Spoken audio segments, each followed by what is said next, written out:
Ohayou gozaimasu guys! Ngayon pala may nakalaban tayong gwapong Japanese. O diba nakakabading? Ay, Papa P! Yun nga pala ang naging laban namin. At syempre hindi nagpatalo ang Philippines na naman. Diba? Basta may mga dalang tako, magagaling yan. Kaya nilabanan ko nga pala yan guys. Alam niyo naman tayo kapag nakakita tayo ng mga magagaling, nilalabanan agad natin yan. Siyempre, minsan lang yun natin makalaban. Alam niyo naman dito sa bansang Japan, walang masyadong magagaling. Kaya sasamantalahin nyo na kapag may mga nakalaban kayo dito. Hindi ito katulad ng sa Pilipinas na kahit saan at kahit sino maraming magagaling. Dito talaga, nako, aabutin ka ng siyam-siyam kakahintay ng mga magagaling. Kaya kahit di ko kakilala guys, talagang nilalapitan ko sila na baka pwedeng makipaglaro sa akin. At sinasabi ko lang na Gemo shimasen ka?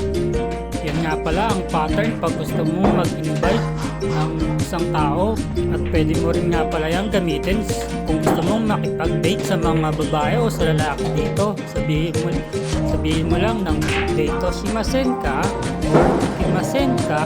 Tanggalin mo lang yung mas sa verb at iduksong mo lang yung masen ka para maging invitation yung sentence mo. O siya, baka maging Japanese sensei na ako dito.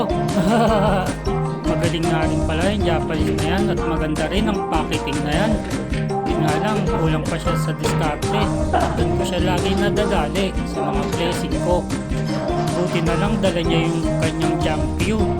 Doon niya lang ako talo kasi siya marunong na siya magpa-jump. Ako hindi, kaya puro banda lang ang ginagawa ko. Buti na lang nakakachamba ako sa mga banda-banda. Medyo na-pressure nga pala ako dyan guys at kinabahan kasi iniisip ko lagi pustahan yung laban, kasi doon mo talaga may lalabas ang totoo mong nararamdaman at totoong tira mo kapag pustahan na.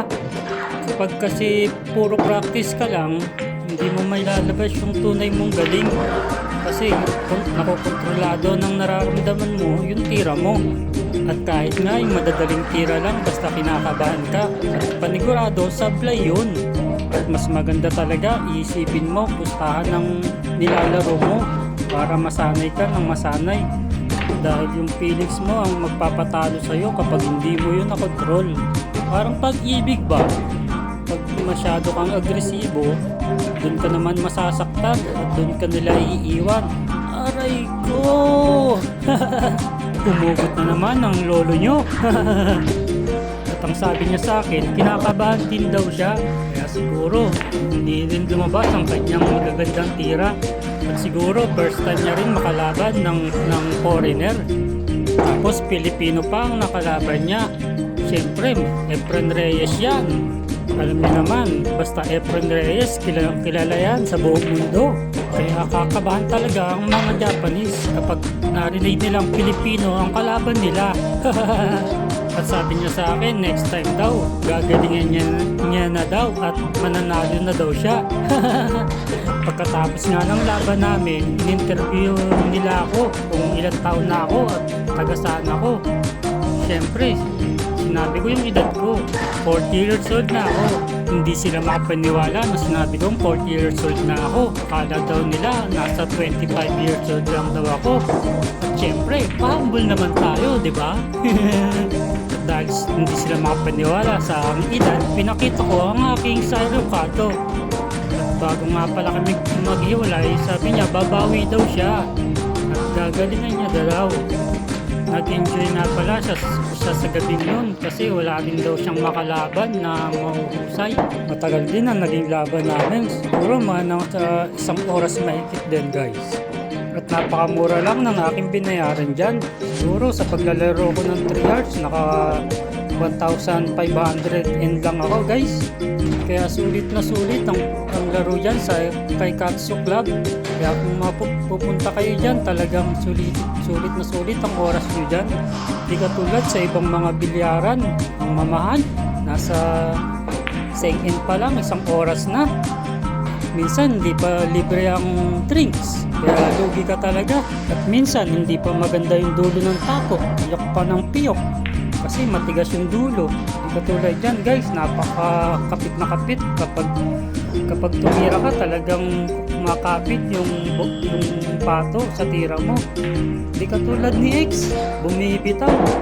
Naku, baka magalit si X pag napanood to. 15 years nga pala akong hindi naglaro ng bilyar kasi tinigil ko na ang paglalaro ng bilyar. Ngayon ay binalik ko ulit ang aking pangarap. 2 buwan na nga pala ako naglalaro ng bilyar at napansin ko ang bilis ng aking improvements. Dahil din siguro sa tao na ginagamit kasi nagagawa ko na yung mga pektos, mga hatak na malalayo. Hindi katulad dati, hindi ko nagagawa yun eh. Kaya gulat na gulat ako yung nagagawa ko na ngayon. Siya guys, hanggang dito na lang muna. Mahaba pa yung video. Nilagyan ko talaga ng music para kung gusto niyo pang panoorin habang nakikinig ng music, hindi kayo maboboring, diba? Diyan, matanik!